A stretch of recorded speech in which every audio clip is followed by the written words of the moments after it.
Hi friends, it's Amberly from Mountain Tribe Homestead, and this video I thought I would bring you along in a little bit of what our week looks like.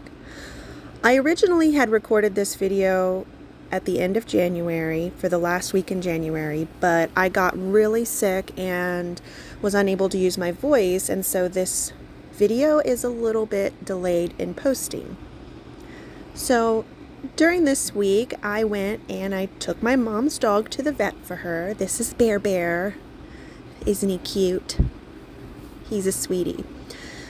But a lot of what I did this week was in the kitchen. There's not much going on outside in the garden or the greenhouse, so I am participating in a pantry challenge with Three Rivers Homestead, and a lot of what's going on is in the kitchen, preparing meals from scratch. And so here I am preparing some kale, taking it off the stem, pouring oil and salt on it and mixing it up, and I'm going to lay it out on parchment paper, slide it in the oven, and check it every now and then and do it a little bit of a toss on it, and it's going to come out as kale chips.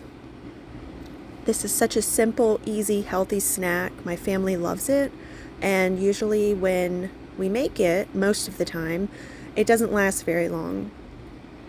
Even the individuals that aren't very big on eating greens in my home and family, they love eating kale chips.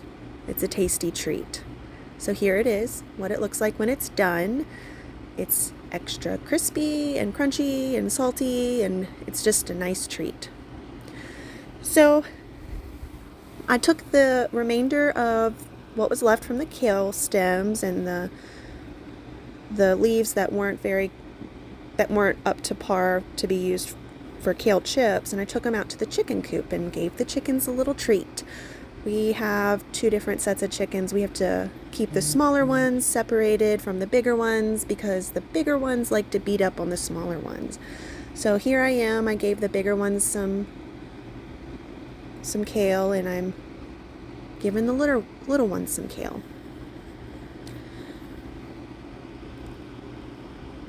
And check in for eggs, and the girls got all the eggs when they did their chicken chores in the morning, but they tend to miss that one egg that's laid way up in the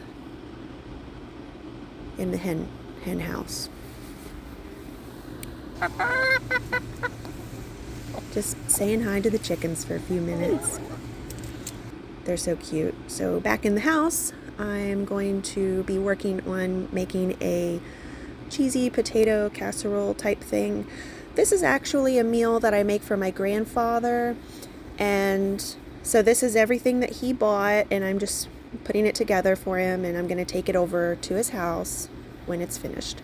But I'm just slicing up, I peeled the potatoes and I'm slicing them up, and then I'm going to make different layers in a little dish.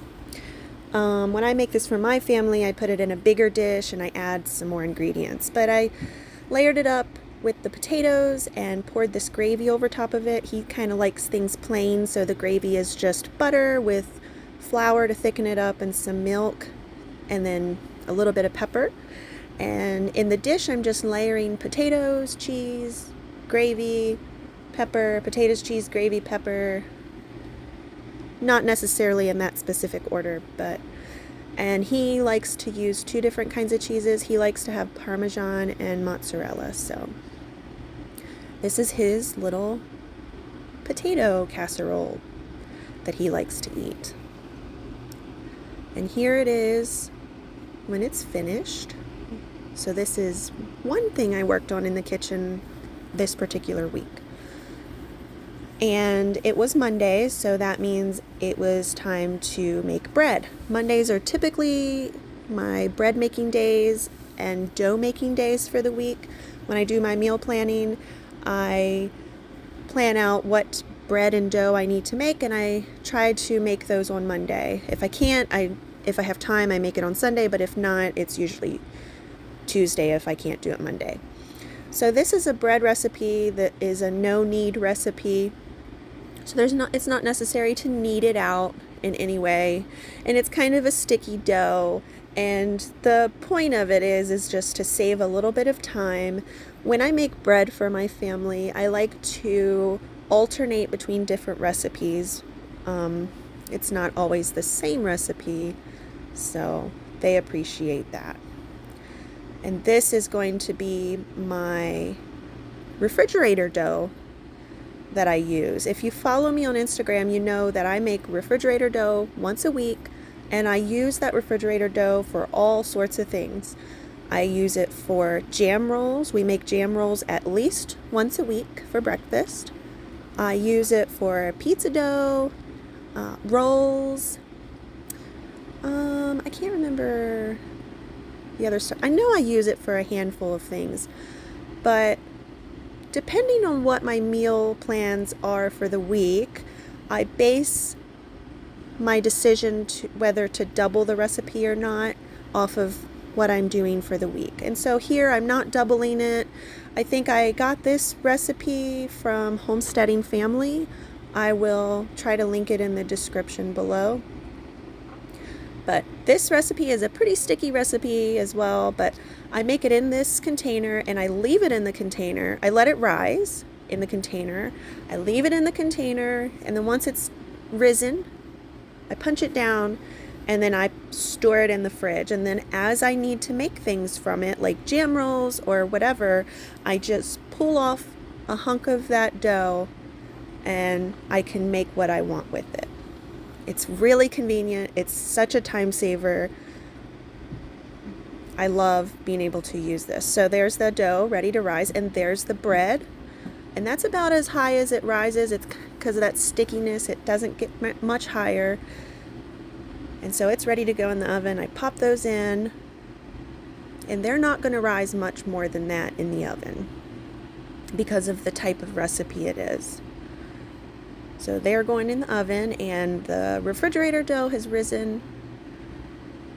It's more than doubled. I highly recommend that you guys try this refrigerator dough out. It will save you so much time. So the bread is ready. I always tap on it to make sure it sounds like it's a little hollow inside. That's an easy way to tell whether it's done or not. And then once it's cooled a little bit, pop it out of the containers. And then I usually let it cool for a while before slicing into it. But I did have some little hands waiting for me to slice some bread. And you'll see, as soon as I slice one piece, she snags it up. She was waiting for it. There she goes. See, the first day that I make bread in the week, the first loaf is usually gone the same day. They snack on it, they make sandwiches out of it, they toast it up and use it for jelly toast or apple butter on it. So one loaf goes away immediately the first day, and then the second loaf is kind of scattered throughout the week. So this time I chose to get some apple butter out and put some apple butter on it. I love apple butter. One of the snacks that I made for myself, because the girls don't like it, is chia pudding. I just took a couple tablespoons of chia seeds and put it in this old jar, wee yogurt jar, and put milk on it and left it overnight. This was a gift my neighbor dropped off, and I just thought it was such a sweet, thoughtful gift. It was a fruit leather roll, some dried apples, a few slices of a new bread recipe she tried, and some homemade vanilla. Isn't that sweet? And I didn't record the process of this, but this is a mixed berry fruit cobbler that we had for dessert one day. Here I am visiting the chickens again. I probably brought some more treats out for them from one of the meals I made. And this week, the 7-year-old and I worked on making these little mini greenhouses to sow our lettuce seeds in. So I mixed up some soil. She's over there mixing some soil up too. And we took these gallon jugs and we just sliced them around and made a little hinge where the handle is.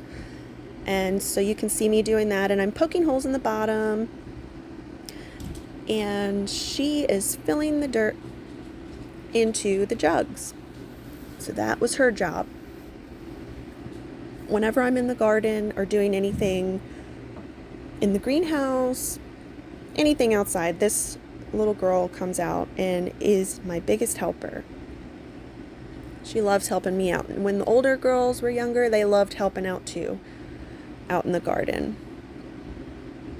I didn't have a greenhouse when they were little, so this is a new thing. We built this last spring, and I'm super thankful for it. I love my greenhouse. So we went out, we filled it up, we went out, we got some water, and we are moistening the soil with water before putting the seeds in.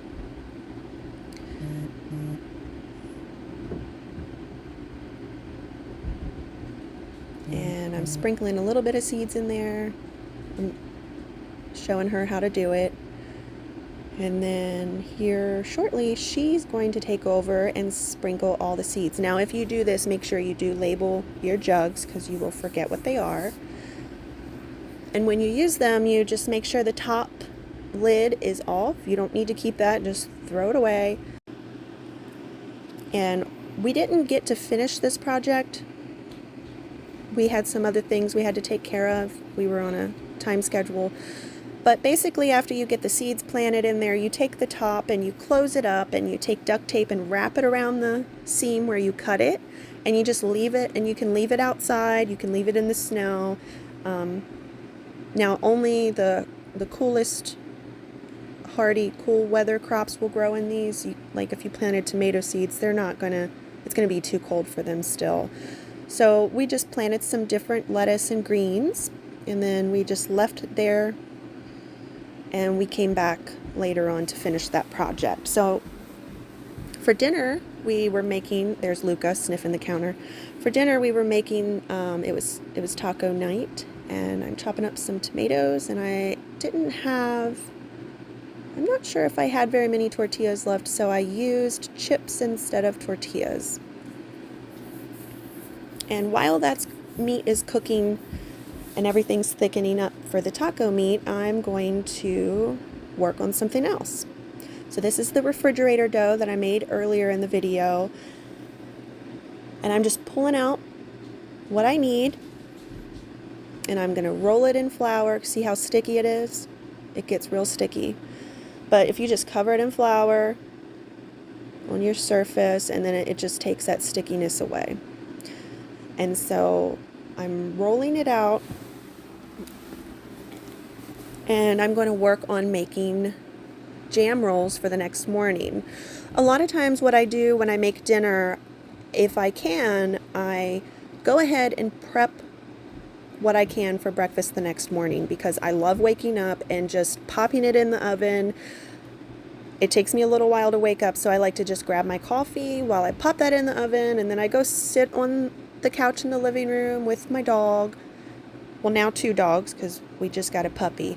But here I like to sit on the couch with my one dog and hang out with him before everybody wakes up, and we just kind of enjoy our little morning. So after you have the dough rolled out, you can cover it with butter, and make sure that you take extra butter and melt it down and pour it in your pan and cover the whole pan with butter. And for these rolls, I'm going to use my homemade strawberry pineapple jelly that I make. It's our family's most favorite jelly. And so I have extra, and I just decided to use that. I've also used peach butter, I've used apple butter, I've used grape jelly. I would like to try to use apple jelly. I don't have any apple jelly, but I want to try it. Apple jelly rolls. I think that would probably be delicious, but I am no professional, so my food doesn't always look perfect, but you just roll it up the best you can, try to keep it a little bit tight, and once you get it all rolled up, you take the seam, and I try to pinch the seam shut. This kind of helps it from unrolling a little bit as you're cutting it. Here I did not cut it on this day, which is, I don't like doing it this way. I like to cut it and have it in the dish for the next morning. But my dishes were all used up that I cooked my jelly rolls in, so I just left it in this roll, wrapped it in saran wrap, and put it in the fridge and left it there overnight. The next morning I woke up, cut it up, and did everything I needed to do. This is what our dinner was. It was the fruit cobbler, the tacos, and I just threw a bunch of leftovers from the fridge into the tacos and applesauce. And so it's the next morning, and I got the jelly rolls all cut up and in a pan and cooked up, and here is what they looked like. They're always really fluffy. They always rise up really well. As a matter of fact, some of them rise up so much they kind of pop out and lay over the edge of the pan, which is funny, but they're always delicious. And then this day we got a little bit of snow, which was exciting because we've barely had any snow in Virginia. So after breakfast, I decided I needed to get these bananas taken care of. A lot of times I make banana muffins and I freeze them, and we can just individually take one out at a time when we want to snack on it, let it thaw. But we're kind of banana muffined out. We've had a lot of them, so I decided to take these and just freeze them up. We like to make smoothies, and when you add frozen bananas to your smoothies, it kind of makes it more of like an ice cream texture. It gives it a wonderful texture to eat with a spoon. So I just decided to freeze those. So I'm taking, I don't know if this is dinner or lunch, but whatever it is, I'm taking a little bit more of that refrigerator dough and I'm kind of rolling it out. It's not going to be perfect, but it's going to be used for pizza dough. And this works pretty well for pizza dough. It's already done. It's ready to go. You just have to roll it out. And don't judge my techniques. Like I said, I'm not a professional, but I just do what I know how, make do with however I am able to do it. So I made this pizza sauce. We were out of pizza sauce, so I just took some tomato paste and added olive oil and garlic and salt and pepper, oregano and parsley, and mixed it all up until I had the right texture that I wanted for pizza sauce.